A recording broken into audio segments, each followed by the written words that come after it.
சில கருத்துக்களை சொல்லி என்னுடைய உரையை நான் நினைக்கிறேன். பல வெளிநாட்டு அறிஞர்களால் பாராட்டப்பட்ட ஒரு மொழியாக நம் தமிழ் மொழி இருக்கு.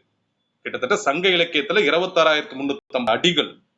எந்த அளவுக்கு ஒரு வெளிநாட்டுல இருந்து வந்து ஆராய்ச்சி பண்ணிருக்காங்க பாருங்க. 26,350 லைன்ஸ், அடிகள், வரிகள். 2000 வருஷத்துக்கு முன்னாடி நம்ம தமிழ் எழுதிட்டான். 2000 வருடத்துக்கு முன்னாடி. இன்னைக்கு ஒரு 200 வரிகள் இருக்கிற அல்லது ஒரு 2000 வரிகள் இருக்க ஒரு புத்தகத்தை நம்ம படைக்கிறதுக்கு எவ்வளவு கஷ்டப்படுறோம். இவ்வளவு டெக்னாலஜி இருக்கு, இவ்வளவு தொழில்நுட்பம் இருக்கு. இன்னைக்கு நம்ம வாயால பேசினாலே அது டைப் ஆகுது. அதை நம்ம எழுத்து வடிவில் கொண்டு வந்துடும், என்னென்னவோ செய்யறோம். ஆனால் 2000 வருடத்துக்கு முன்பாகவே 26,350 அடிகளை சங்க இலக்கியத்தில் மட்டும் கொடுத்த ஒரு இனம் நம் தமிழ் இனம். அதைத்தான் நான் பல நிகழ்ச்சிகள்னு சொல்றேன், பல மேடைகள்னு சொல்றேன். 100% மக்கள் தமிழர்கள் இல்ல, 10% தான் உலகம் எங்கும் வாழும் மக்களை நீங்க கணக்கு பண்ணாலே.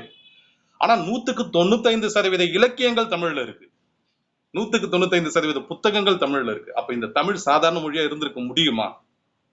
இது ஒரு இறை மொழி. எவ்வளவோ உதாரணங்களை மனசுல இப்ப அப்படியே வருது. ஆனாலும் கூட நேரத்தை நெருமை கருதி எல்லாத்தையும் நான் சுருக்கிக்கிறேன். சீவக சிந்தாமணியா இருந்தாலும் சரி, சிலப்பதிகாரமாக இருந்தாலும் சரி, ஒரு ஞானிகளாக இருந்தாலும் கூட அவர்கள் பன்முகத்திறமையோடு வாழ்ந்திருக்காங்க, இயற்கையை ரசிச்சிருக்காங்க, பெண்மையை போற்றி இருக்காங்க.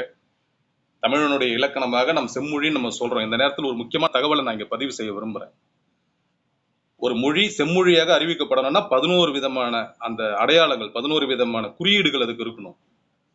குறிப்பாக தொன்மை, பிறமொழி தாக்கமின்மை, தனித்தன்மை, இலக்கண இலக்கிய வளமை, கலை இலக்கிய அறிவு, பண்பாட்டு சார்பு, மொழி இலக்கணம், இப்படி 11 விஷயங்கள் இருக்கணும். இந்த 11 விஷயங்கள் இருந்தாதான் ஒரு மொழியை செம்மொழின்னு சொல்ல முடியும். அப்படி உலகத்திலேயே இப்ப இருக்கின்ற மொழி, பேசப்படுகின்ற ஒரு மொழியாக இருக்கின்ற ஒரே மொழி நம் தமிழ் மொழி தான். அதனால இப்ப மலையாள புத்தாண்டை கொண்டாடலாம், தெலுங்கு புத்தாண்டை கொண்டாடலாம். ஆனால் அது அவரவர்கள் இனத்திற்கு அது பெரிய புத்தாண்டாக இருக்கலாம். ஆனால் இந்த மொழிகளுக்கெல்லாம் தாய்மொழியாக இருப்பது நம் தமிழ். தெலுங்கா இருந்தாலும் மலையாளம் இருந்தாலும் அந்த மொழி பல பேருக்கு தாய்மொழியா இருக்கு. ஆனால் அந்த மொழிகளுக்கே தாய்மொழியாக இருந்தது நம் தமிழ். அதனால்தான் தாய்மை என்பது கூட அதுல ஒரு இலக்கணமா வச்சிருக்காங்க. அந்த 11 இடத்துல நடுவு நிலைமை என்பது ஒரு இலக்கணம். ஏன்னா நம்ம தமிழ் என்பது எந்த மதத்தையும் சாராதது. அதனால்தான் உலக பொதுமறைன்னு சொல்றோம். புதுமை என்பது ஒரு இலக்கணம். அதனாலதான் பாத்தீங்கன்னா யாதும் ஊரே யாவரும் கேளிர்னு வரைய வச்சாங்க. இப்படி தமிழ் ஆராய்ச்சி பண்ணி பார்க்கும்போது 11 விதமான இலக்கணங்களும் அதுல பொருந்தி வருது. அந்த 11 விதமான இலக்கணங்களும் 11 விதமான அந்த அடையாளங்களும் அடிப்படை தகுதிகளும் பொருந்தி வர்றதுனாலதான் செம்மொழின்ற அந்தஸ்து நம்ம தமிழுக்கு கொடுக்கப்பட்டிருக்கு. 2004ஆம் வருஷம். இந்த நேரத்தில் தான் நான் அந்த உண்மையை பதிவு செய்யணும்னு விரும்புறேன். அப்ப பெரும்பாலானவர்கள் நம்ம எல்லாருமே தெரிஞ்சிருக்கோம், பல செய்தித்தாளும் படிச்சிருப்போம். அப்பொழுது முத்தமிழ் அறிஞர் என்று நம்மால் அறியப்பட்ட கருணாநிதி அவர்கள் தலைமையில தான் அவரின் முயற்சியால் ஏற்படுத்தப்பட்டது நம்ம சொல்லுவோம்.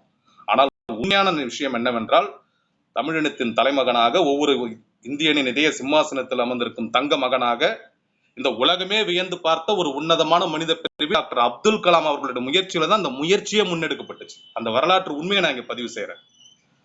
தமிழினத்தின் தலைமகனாக, ஒவ்வொரு இந்தியனின் இதய சிம்மாசனத்தில் அமர்ந்திருக்கும் தங்க மகனாக, இந்த உலகமே வியந்து பார்த்த ஒரு உன்னதமான மனித பிறவி. 2001 இருந்து 2006 வரை அவர் ஜனாதிபதியாக இருக்கும்போது அவர் போகும்போதே அவர் வச்ச முதல் ஸ்டேட்மெண்ட், இந்த தமிழை நான் செம்மொழியாக மாற்றுவேன். ஆனால் ஒரு ஜனாதிபதியால் அதை செய்ய முடியாது. ஒரு குறிப்பிட்ட அரசாங்கமோ ஒரு குறிப்பிட்ட அரசோ அதை முன்னெடும், அதற்கு கடைசி கையெழுத்து தான் அவர் போட முடியும். அப்படி இதற்கான செய்து அதை நிறைவு செய்தவர் நமது டாக்டர் அப்துல் கலாம் என்பதை நன்றியோடு நாம் நினைச்சுப்பார். அதனாலதான் தமிழினத்தின் ஒரு தனி அடையாளம், என்னைக்குமே முதல் அடையாளம் திருவள்ளுவருக்கு அடுத்தது என்னை பொறுத்தவரை டாக்டர் கலாம் தான். அதுல எந்த சந்தேகமும் இல்லை. டாக்டர் கலாம் தான். திருவள்ளுவர் என்பது எப்படி நமக்கு தமிழுக்கு ஒரு அடையாளமோ, முதல் அடையாளம், அதுக்கு அடுத்தது நவீன கால தமிழின் அடையாளம் டாக்டர் கலாம் தான். இந்த 2 பேரை தவிர்த்து விட்டு தான் மற்ற யாரா இருந்தாலும் அதுக்கு பின்னாடி. அப்படி இந்த செம்மொழியாக நமக்கு அடையாளம் கொடுக்கப்பட்ட இந்த தமிழ் இன்னும் பேசு மொழியா இருக்கு. அது எவ்வளவு பெரிய விஷயம். ஒரு செம்மொழி என்று சொல்லப்படுகின்றது.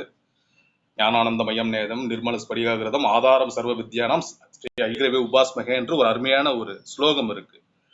ஐயக்ரீவருக்கான ஒரு ஸ்லோகம்.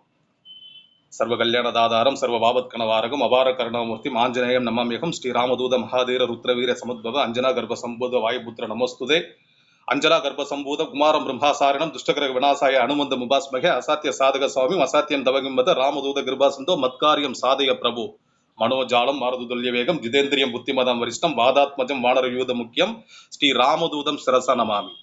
இன்னும் 2-3 நாட்கள்ல ராமநவமியை நம்ம கொண்டாட போறோம். ஒரு மிக சிறப்பான நிகழ்வை இந்திய தேசமே கொண்டாட போகுது. அந்த ராமர் பிறந்த அந்த பாலராமரை நான் அயோத்தியில போன மாதம் இதே நேரம் ஏறக்குறைய சென்று அவரை தரிசித்துட்டும் வந்து விட்டேன். இந்த நேரத்தில் மாண்புமிகு பாரத பிரதமருக்கு நன்றியோடு அந்த நன்றியை நான் பதிவு செய்யறேன். கிட்டத்தட்ட 500 ஆண்டுகளாக புதைக்கப்பட்டிருந்த அந்த விஷயத்தை மீட்டெடுத்து இந்த இந்தியாவின் ஒரு அடையாளமாக இன்னைக்கு ராமராஜ்யம் என்பதுதான் என் கனவு என்று நமது மகாத்மா காந்தி, இந்த தேசத்தின் தந்தையாக நாம் முன்பு அறிந்த அந்த மகாத்மா காந்தி சொன்னார். அதை இந்த தேசத்தின் தந்தையாக இன்று வழிநடத்தி கொண்டிருக்கின்ற, மீண்டும் பிரதமராக தேர்ந்தெடுக்கப்பட்டிருக்கின்ற மாண்புமிகு பாரத பிரதமர் நரேந்திர மோடி அதை செயல்படுத்தி காட்டியிருக்கிறார். ஆனா இவ்வளவு சமஸ்கிருத மந்திரங்களை உள்ளடக்கின இந்த ராமனுடைய அந்த மந்திரத்தை, அந்த வணக்கத்தை நமது கம்பர் 5 வரியில முடிக்கிறார். ஒட்டுமொத்த காப்பியத்தை 5லே 1 பெற்றான், 5லே 1 தாவி, 5லே 1 ஆறாக 6 உயிர் ஆக ஏகி என்று அந்த 5 பூதங்களை வைத்துக் கொண்டு 5 5 என்று 5 வரிகளில் ஒட்டுமொத்த கம்பராமாயணத்தை முடித்த ஒரு மகாபெரும் கவிஞன் தான் நமது கம்பன். அதனாலதான் வள்ளுவர் ஒரு நடுநாயகமாக இருந்தாலும் கூட நமது பாரதி பாருங்க, யாமறிந்த புலவரிலே கம்பனை போல் போட்டான் முதல்ல. பல பேர் கூட கம்பன் அப்ப வள்ளுவரோட பெரியவரா? அப்படி இல்ல. கம்பரை போல், வள்ளுவரை போல், இளங்கோவை போல் என்றால் வள்ளுவர் தான் நடுவுல, வள்ளுவர் தான் அந்த அச்சாணி, அவரை சுற்றிதான் எல்லாமே. ஆனாலும் கூட கம்பர் ஒரு பன்முக கவிஞனாக, பல்வேறு விதமான இதிகாசங்களை படைத்தவனாக, பல்வேறு விதமான இலக்கியங்களை படைத்தவனாக பாரதி பார்த்திருக்காரு. அதனாலதான் அவர் அந்த வார்த்தை முதல்ல கம்பர்னு வந்துருது. கம்பரை போல், வள்ளுவனை போல், இளங்கோவை போல் என்றார். ஒரு துறவி, ஒரு ஞானி,